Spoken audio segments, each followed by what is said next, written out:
നമ്മുടെ വിഷയം വളരെ വിശാലമായ വിഷയമാണ്. ഒരു സമ്മേളനം കൊണ്ടോ 10 സമ്മേളനം കൊണ്ടോ നമുക്ക് ഇത് പൂർത്തീകരിക്കാൻ കഴിയില്ല.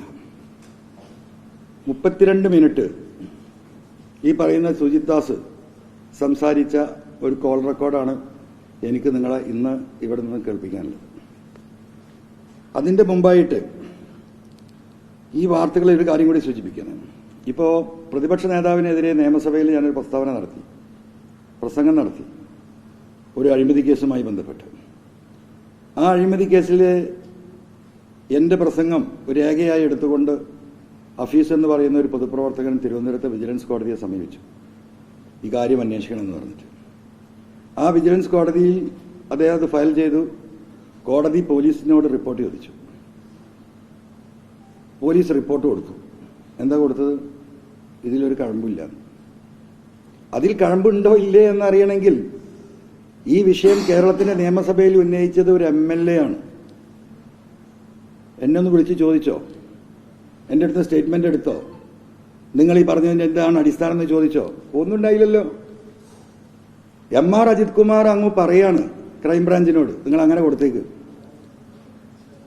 കേരളീയ സമൂഹത്തിൽ വാക്കിന് വിലയില്ലാത്തവനായി ഞാൻ, അല്ലേ? ഒരു തെളിവും കിട്ടിയില്ല എന്നാണ് നിങ്ങളൊക്കെ എപ്പോഴും പറയുന്നത്. തെളിവുണ്ട്. ഞാനിപ്പോൾ ആ യുദ്ധത്തിലല്ല.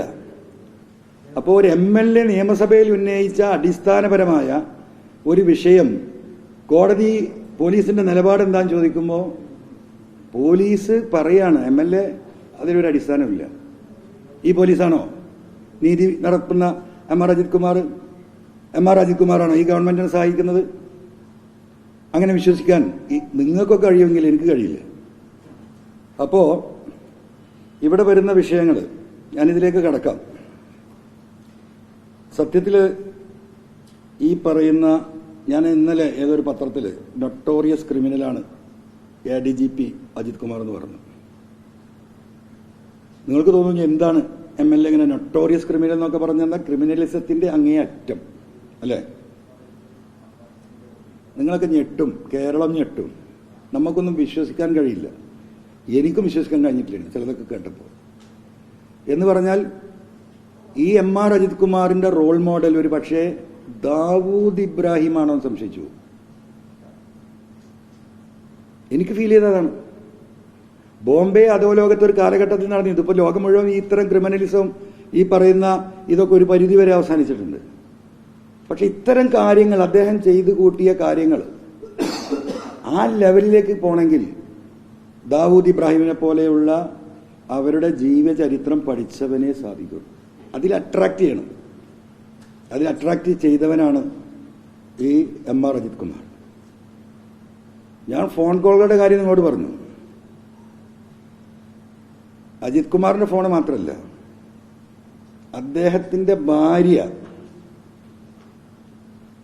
മറ്റൊരാളുമായി സംസാരിക്കുന്ന ഫോൺ കോൾസ്.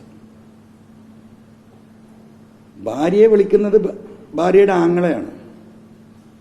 ആ ഫോണ് ഫോർവേഡ് ചെയ്ത് അതിന്റെ മറ്റേ അറ്റത്ത്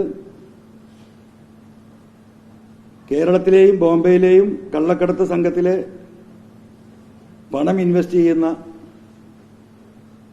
വളരെ പ്രധാനികളായ കള്ളക്കടത്തുകാരാണ് മൂന്നാമത്തെ ഫോണിൽ.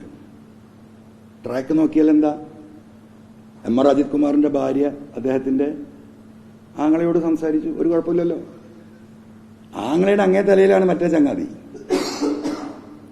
അപ്പോ ആ സ്ത്രീയെ ഞാൻ ഇപ്പോ ഇതിലേക്ക് വലിച്ച് ഇഴക്കാൻ ഇപ്പം നിൽക്കുന്നില്ല. കാരണം അതൊരു സ്ത്രീയാണ്. എൻ്റെ ഉമ്മ 14 പ്രസവിച്ചതാണ്. എനിക്ക് 10 പെങ്ങന്മാരുണ്ട്. അവർക്ക് ഒരുപാട് മക്കളുണ്ട്. എൻ്റെ വാപ്പാന്റെയും ഉമ്മാന്റെയും ബ്ലഡിൽ തന്നെ 100 കുട്ടികൾ, സ്ത്രീകൾ എൻ്റെ വീട്ടിലുണ്ട്. അതുകൊണ്ട് ഒരു സ്ത്രീ എന്ന പരിഗണനയിൽ ഇപ്പൊ ഞാൻ ആ വിഷയത്തിലേക്ക് കടക്കുന്നില്ല. ആവശ്യമായി വരികയാണെങ്കിൽ അപ്പം നമുക്ക് ആ വിഷയത്തിലേക്ക് പോകാം.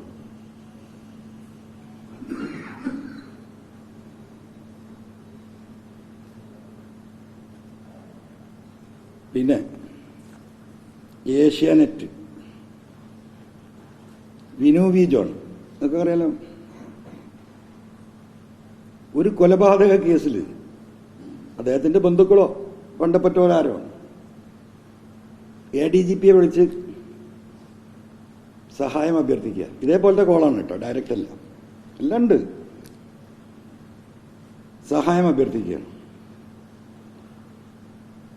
അതിനുള്ള മറുപടി സഹായിക്കാം എന്ന തരത്തിൽ തന്നെ അജിത് കുമാർ പറയുന്നു. അപ്പോൾ പോക്സോ കേസ്, ഞാനൊരു കേസ് ഫയൽ ചെയ്തിട്ടുണ്ട് കോഴിക്കോട്. ഒരു കുട്ടിയെ മാറ്റി ശബ്ദം പ്രസിദ്ധീകരിച്ചതിനെ കോഴിക്കോട് ഞാനൊരു കേസ് ഫയൽ ചെയ്തിട്ടുണ്ട്. ആ കേസിന്റെ കാര്യം സംസാരിക്കുന്നത്. അതിൽ പ്രയാസം ഉണ്ടാവരുത്. അത് ക്രൈംബ്രാഞ്ച് കേസ് കോടതിയിൽ ഇപ്പോൾ അതിന്റെ ചാർജ് ഷീറ്റ് കൊടുത്തിട്ടുണ്ട്. കേസ് വരുമ്പോൾ അറിയാം അതിന് സ്വാധീനം ഉണ്ടായിട്ടുണ്ടോന്ന്. ആ കാര്യം നമുക്ക് കോടതിയിൽ വരുമ്പോൾ നമുക്ക് നോക്കാം.